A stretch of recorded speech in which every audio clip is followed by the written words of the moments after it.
This is a real passion project for us at Per Capita and for all of our partners in the community sector. We know, and we heard so clearly from Ken Henry yesterday, the opening address, that we've got a tax system that's failing future generations, and it's failing a lot of people here today as well. We're seeing a growing divide, a wealth and income inequality divide in this country that if we don't arrest soon is going to become an intractable class division. And it's not what Australians want. They want a country that provides opportunity for people to build a good life, that has a really robust social security system that helps us when we all fall into times of trouble, and they want to invest in a sustainable net zero future for their kids and their grandkids. So we're here because we need to show our political leaders that there is a widespread appetite across the community for meaningful wholesale tax reform, not pulling on this little string over here and that little string over there. This is not for patching, this is a time for rebuilding.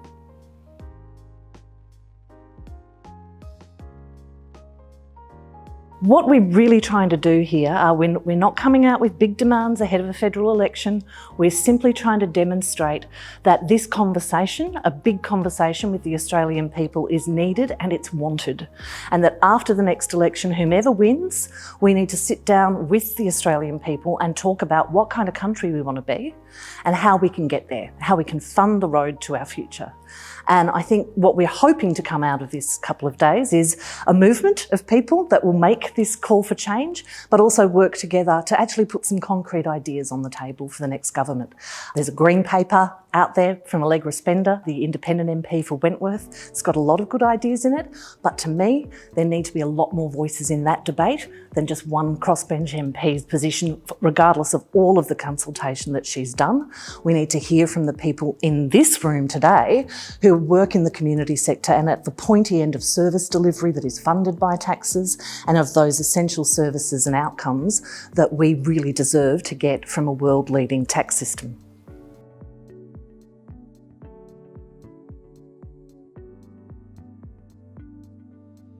It's so important to hear from people who are not doing well under our current system. I think we tend to live in bubbles. You know, we tend to socialise with people like ourselves, and we mix very much with people that are from similar socioeconomic backgrounds.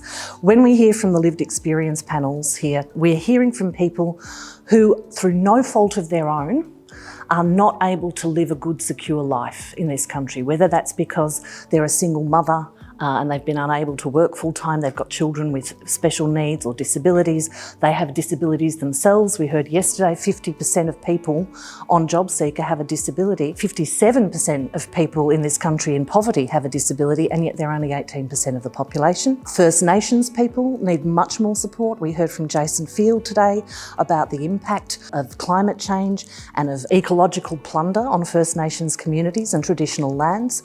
And so getting those voices into the debate, those people that don't have the money to pay lobbyists and go to Canberra and say, this is what we need, is really, really critical, because too often these conversations are dominated by the people that are doing very well out of the system as it is and want to maintain the status quo.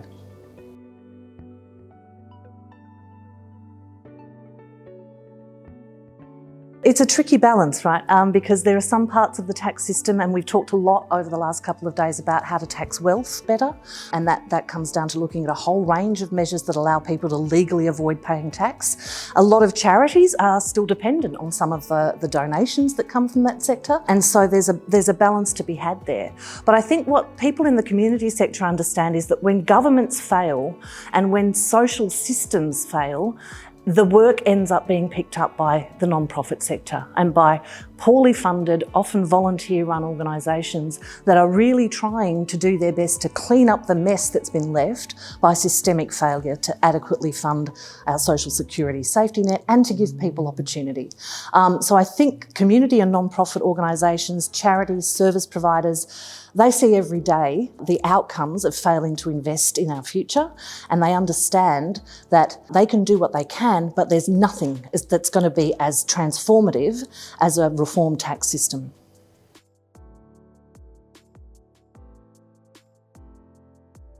So our plans at Per Capita, we've taken a full recording of everything here the last couple of days, and we've also used the civility platform to get feedback and voting on ideas and new ideas put forward by not just the people in the room, but the 150 people or so that have joined us online. And our hope is that we will work with our community partners and with those people in the community to develop a community sector green paper on tax reform that we can then hand to an incoming government to say, these are our voices and this is what we think needs to happen.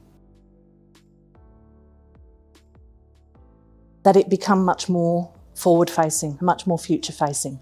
I'm not going to pick a particular tax change for change because the message coming through over the last couple of days, unsurprisingly to me, is that we actually need systemic wholesale reform. If we pull on this thread, as Ken Henry said yesterday, maybe you'll clean up the tapestry or maybe you'll lose a whole chunk of it. So we actually need to say, let's look at the system as it operates as a whole, the tax system and the transfer system, and think about how it needs to be reformed to be fit for purpose in the future. So the change I'd like to see is much bigger focus on the future, on securing our children's well-being, their health, their security, giving them a habitable planet and an opportunity to build a good life.